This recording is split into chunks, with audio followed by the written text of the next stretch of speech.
So I've been requested to respond more on Viki 1999. Is socialism inherently authoritarian? Among rightists like libertarians, small government conservatives, or even anarcho-capitalists, you will very often find that socialism is bad because socialism is authoritarian, which inherently makes it less free than whatever their political goal happens to be. This is the definition of socialism, a political and economic theory of social organization which advocates that the means of production, distribution and exchange should be owned or regulated by the community as a whole. Now you'll notice with her particular definition of socialism it mentions in the hands of the community as a whole. It completely ignores every other dictionary definition of socialism pointing to governmental ownership, the most common dictionary definition, and that's the socialism that you've seen in practice. They completely ignore theory and practice, and they're two entirely different things. It also mentions there about the social organisation, and you'll notice in other dictionary definitions about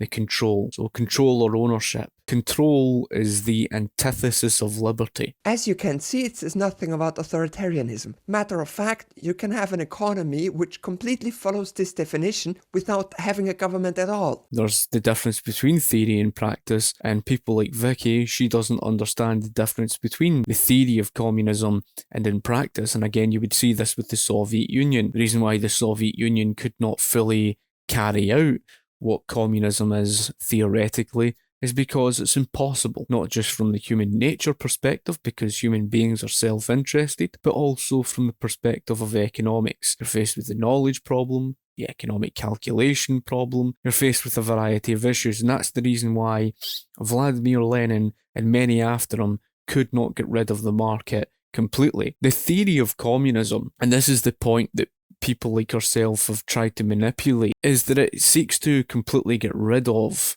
individual ownership, because that's what private individual ownership is all about. They even try to tie in this personal ownership of possessions. Communism and socialism in general is about that of communal ownership. Communal ownership means the rejection of the individual. There's no individual ownership. That means if you look at the historical example of the starving time, like I've pointed out before the Industrial Revolution, the reason why they were starving to death is because of the fact that they could not work for the fruits of their own labour. There's no ability for the individual to do so. That's what communal ownership is all about. That's the very reason why the centralised agriculture in the 20th century would result in the starvation. It was faced with the free rider problem. There's no ability for the individual to own their own possessions. What these socialists have tried to do is they've tried to tie in this personal ownership. The word personal means individual. There's nothing individual ownership about communal ownership. Communal ownership is communal ownership. It's not individual ownership. In order for them to try and redefine it, to try and make it sound like it'll work, but you can't redefine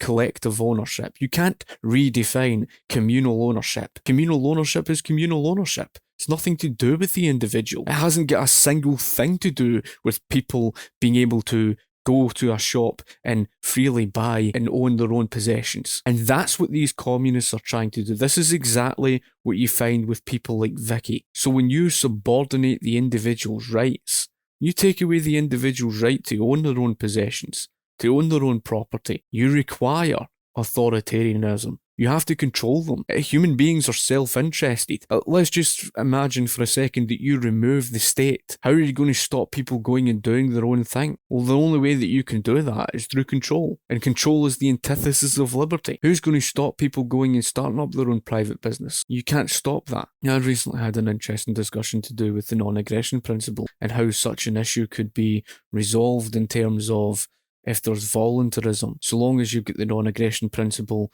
these people can easily go and set up their own individual communes or whatever that may be, so long as they're not infringing upon individual rights. They would still be operating within that of a free market. Okay, fair enough. I've got no issue with that. So long as there's something like that in place, then that's fine. In terms of what they're wanting to completely eradicate all private individual ownership. They want to enforce their will upon you. And in order for them to do so, they're going to have to rail against human nature, which is self-interest. If you've got no government and you've got self-interest, how do you stop those people doing so?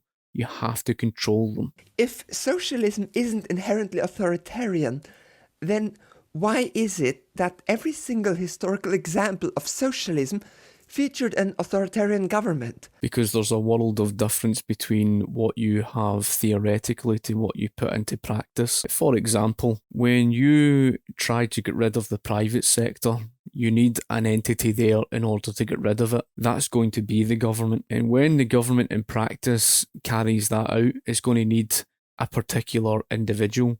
It's not going to be the type who doesn't have the gall to do it. And it has to be someone who's a dictator that's going to be able to carry that out, to take it to those lengths. And the reason for why that is because you're going to have to rail against economics, and that is to say you're going to have to rail against things like the laws of supply and demand, drive inflation through the roof, because after all, how are you going to pay for the public sector without the private sector? You're going to have to run the printing press, and that's going to drive people into super high inflation. And when that happens, people are going to riot, and people are demanding wages, etc. So you're going to have to ignore them. So you're going to be faced with many problems in the process. So you require someone like a Nicolas Maduro, who's not going to even listen to the people, who's just going to continue on doing what he's doing. And it's like I asked the question over and over and over, how's the state just going to wither away? And even if the state does wither away, who's going to stop those individuals with the self-interest going and doing their own thing? Is there something about socialist ideas that made these governments be that way? How can we be sure that it won't turn out this way again if we attempt socialism one more time? The rightist argument goes that every time socialism was tried, it turned authoritarian, which is a bad thing. And because of this precedent, we shouldn't even try to achieve a better society, because if it happened then, it could happen again. So in this video, we'll analyze why those countries turned out that way and whether it is really the inevitable result of socialist ideas. It's that idea again where they think that it was the dictators that failed it and not it that failed them. You see, they don't understand everything to do with things like the economic calculation problem. All their good intentions, they want to create this democratic society. And it's important to note, by the way, that in each and every single one of these attempts of socialism, there was the honeymoon phase. And every time the honeymoon phase came along, such as, for example, the Soviet Union of the 1930s, the Western pilgrims who showed up in these regimes like that of the Soviet Union, they boasted gleefully that it was democratic. It wasn't until, the likes of the Soviet Union and all these other regimes entered the second and third phase filled with the excuses and the whataboutery, and then finally the third phase of the denial to say, oh, that wasn't true socialism. It wasn't until then that they would say, oh, it was never democratic. But during the honeymoon phase, they contradicted themselves, because during the honeymoon phase, they were calling it democratic and boasting to people gleefully. You'll remember that from Venezuela. During, Hugo Chavez years, they would call it this democratic paradise. Widespread shortages came around that eventually they were saying, oh, that wasn't true socialism. And I pointed this out before. I showed you the difference between what was stated before by that of Noam Chomsky, and then what he said afterwards, which completely contradicts what he was saying. And this is common that you'll find with these socialists. They're trying to say, and what Viki's trying to say here is the fact that she's saying, well, it was the dictators that failed it. It wasn't it that failed them. But like I say about the economic calculation problem, they may have good intentions to try and create the democracy. But who is it that's going to carry out the nationalisation to get rid of the private sector? Which is basically another word for saying public ownership. Well, it's going to be the government. And who is it that taxes the private sector in the first place in order to pay? Or who is it that runs the printing press in order to pay the wages of that of the public sector? Well, again, it's the government. Now, in this process, it's the government that ends up managing it. There is always the central planner, and in order to keep everybody on the same page, which is why you saw the 5-year plan, you saw a central planner. And the issue being is the fact that through the economic calculation problem, once they've destroyed the information of profits and losses, you've no longer got the information of price signals. Therefore, you've no longer got the information of people's needs and wants. So how then can it be democratic after that? And even then, like I explained, in order to get rid of the private sector completely, they require that specific type of dictator to take them there, because it's not going to be like a Jeremy Corbyn or a Bernie Sanders. They don't have the guts to do it. It needs to be a Nicolas Maduro, or like that of the likes of Vladimir Lenin, or the likes of Joseph Stalin. That's the reason why it ends in that position. In order to make this video make sense, I need to complete the impossible task and define what I mean by socialist country. This definition allows for a lot of room for interpretation. For example, in the Soviet Union, the state owned the industry. Does that follow this definition or not? She is looking at one particular definition of socialism, and the most common dictionary definition of socialism you will find mentions governmental ownership, and she is purposely ignoring that fact. Does the state represent the community or doesn't it? And what about Yugoslavia, which had socialist businesses in a market environment? And that's because the fact that when you look at countries like that of Yugoslavia, it's this thing where they couldn't eradicate the market completely. So they had to have some sort of price system involved. Even if it was fixing prices, they still had to have something in place because it was impossible for them to run the economy otherwise. This is where we come down to this issue where she's trying to place the theory of socialism within the hands of the community as a whole, etc., over and above what you've seen in practice. Now, she's trying to make it out as if these communist dictators failed it because they wouldn't carry out the theory. How can you place theory above practice? It's not realistic. It's unrealistic. It's irrational. Oftentimes, socialists will include or exclude different countries based on their personal opinions about those countries. For example, many anarchists consider the USSR bad, so their definitions of socialism don't include that country. Some anarcho-communists say that true socialism cannot exist with the government. They flat out deny that there has ever been a socialist country. It would be really easy to argue that real socialism hasn't been tried yet. But the 5% of my audience who are rightists hate this argument because it dodges all of the things they have to say against past attempts of socialism. For the purposes of this video, every country that ever called itself socialist will be counted as socialist nation. Yes, I'm aware that by that definition Bernie Sanders is a socialist, which my leftist audience knows why this may not be the most accurate assertion. This means for this video I will count the Soviet Union, China, North Korea, the entirety of Eastern Europe, as well as much of Africa and South America as socialists. Depending on the time period, of course. There's no socialism in modern-day Eastern Europe. When you're speaking about that of the Soviet Union, that was the true face of socialism. And again, you could look at the most common dictionary definition of socialism, governmental ownership mentioned somewhere. When you look at all of these regimes, and you look at that of the Eastern countries, etc., yes, they're socialist to a varying extent. I mean, even when you look at that of mixed economies, you're going to have a varying extent of socialism. It's impossible to say otherwise. That's what a mixed economy is. And on the question of scale, if you look at these countries like the Soviet Union, then yes, they were, because it was government ownership, it was collective ownership, it was socialism by the most common dictionary definition of socialism. Looking at those countries, we can see a lot of authoritarianism, secret police, one-party states, centralized bureaucracies, dictators and gulags. Truly Orwell's nightmares. Except Orwell frequently reported people to the secret police. Why is there so much authoritarianism? There is the idea, especially online, that socialism is inherently authoritarian because socialism uses a centrally planned economy which inherently promotes a rule of the few over the many. All examples of socialism had decentralized economies.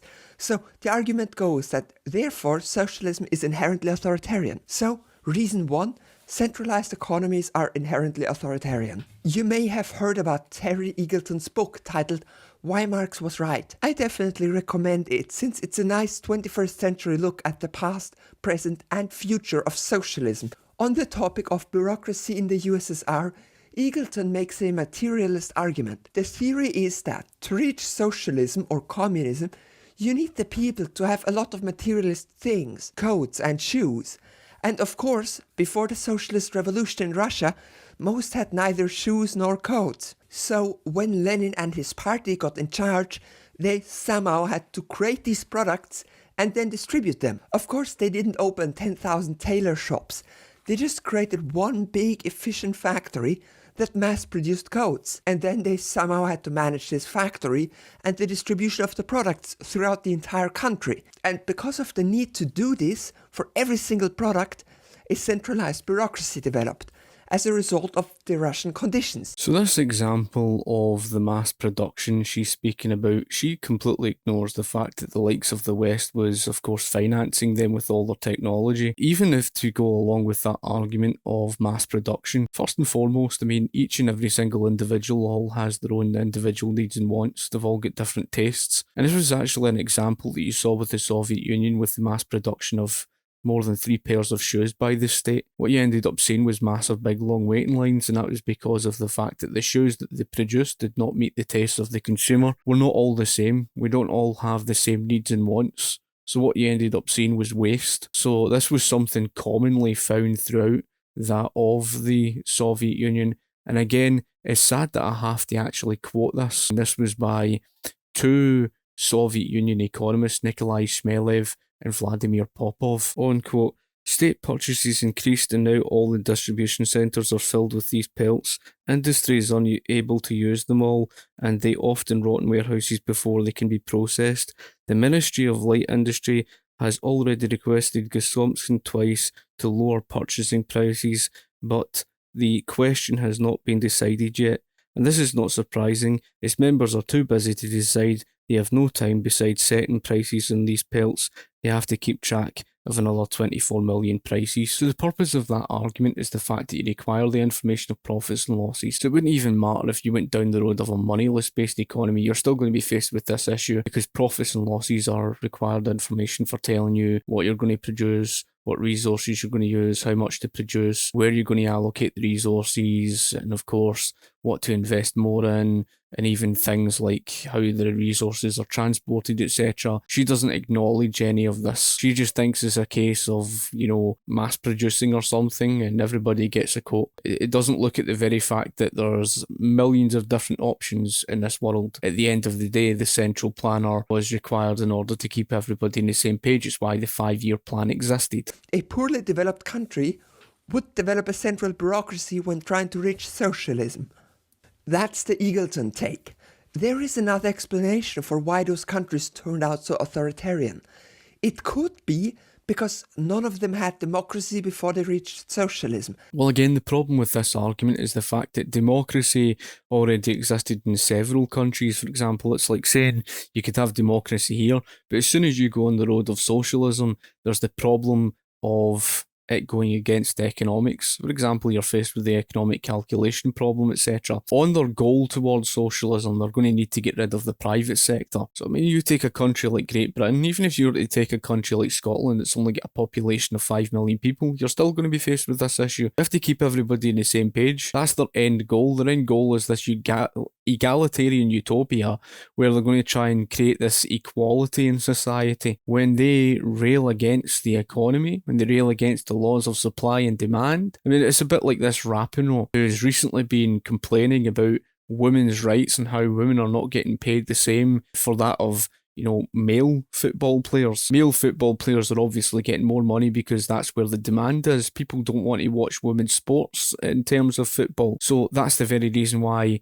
the demand isn't there. It's why the money isn't there. It's why they don't get paid the same wage. But she doesn't understand that. It's all this aim to try and create this, egalitarianism. So it's the same story. They're going to have to try and create that across an entire country where everybody's going to get paid the same, etc. They could try and deny that. It's all this attempt to try and create the equality. They can't just have individual communes where they're all going doing different things and, they're on different pages and from whatever. So they have to have a central planner to keep everybody on the same page. She's trying to argue here that the central planner can be somehow something that's not authoritarian. Well, here's the issue. Because once you have a central planner of the economy, and once it destroys the information of profits and losses, how the hell does that central planner know the information of people's needs and wants? That's what profits and losses tell you. Profits and losses is the information of consumers' demand. Given the fact that society is vast, and even in a 5 million populated country like Scotland,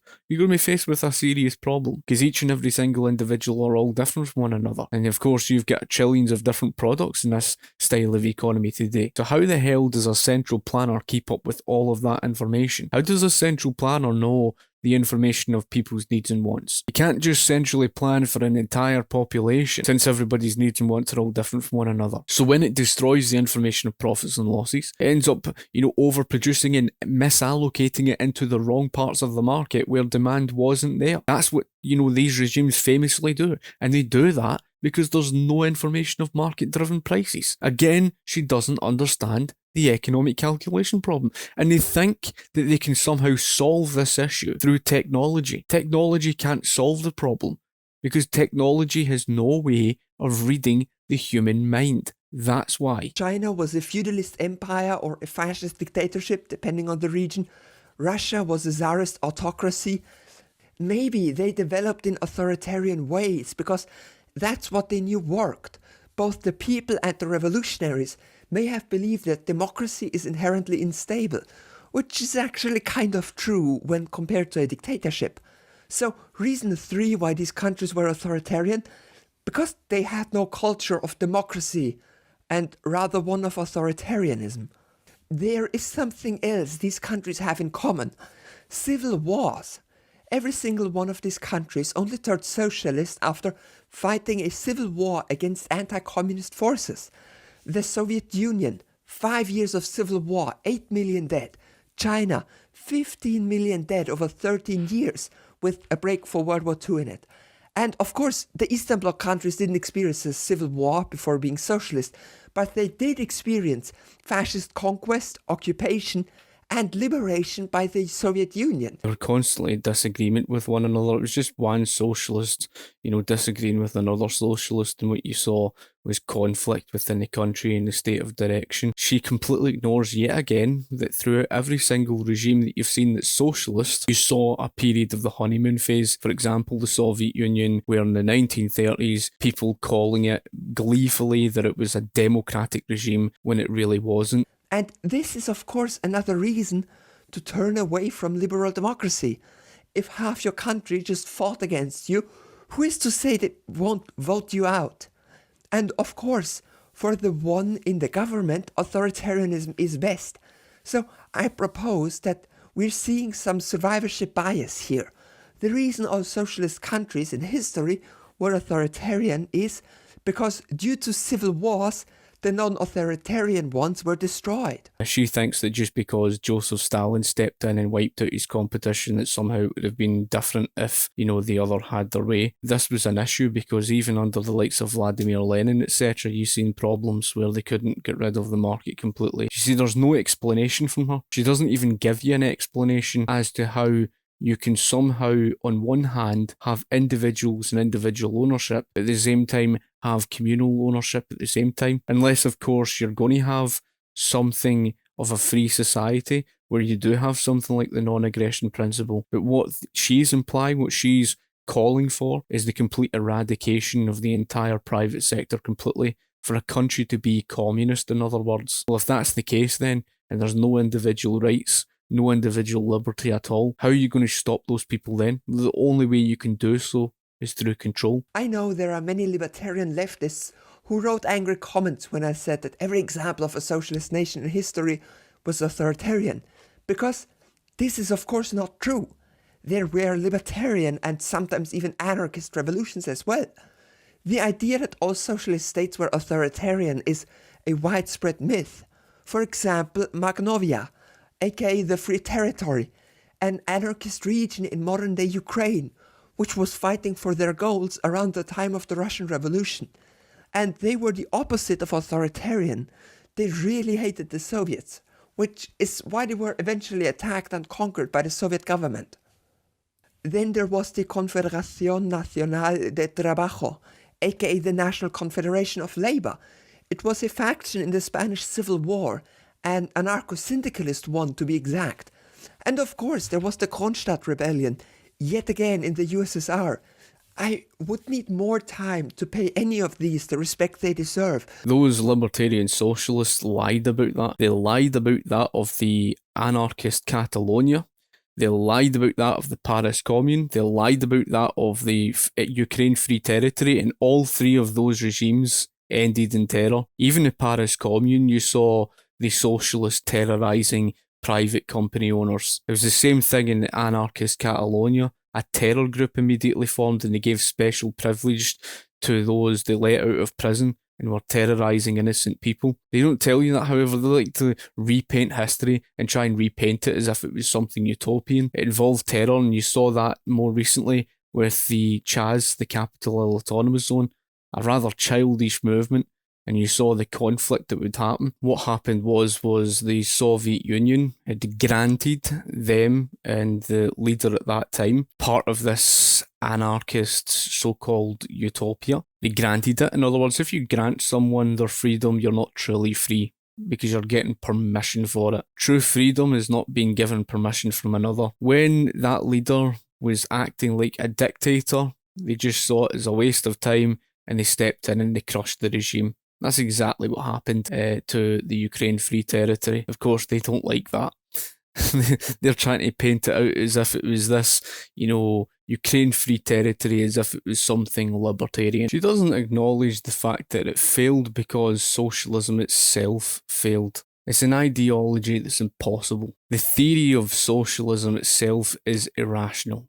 It doesn't accept anything to do with the individual. Again, it seeks to control. And when you speak about economics, when you're going to be faced with things like the economic calculation problem, when you're faced with the economic reality that, of course, Viki tries to ignore, that money only comes from two places, either the private sector or the printing press, you're going to be faced with an economic catastrophe when you're running the printing press, especially when you're going to drive a country into hyperinflation. Now, she has said herself that she believes in something of paying wages. She doesn't believe in this moneyless-based economy. But even if she was to go down the road of either, whether it's running the printing press or a moneyless-based economy, she's faced with an economic catastrophe. Not just for wasting resources and misallocating, but for the sake of running a country into the ground. There are certain dangerous jobs that need to be done in the economy. They're not going to do that for free. And even if you're going to try and pay them a wage, again, the printing press drives them into hyperinflation. The only way that all of that can operate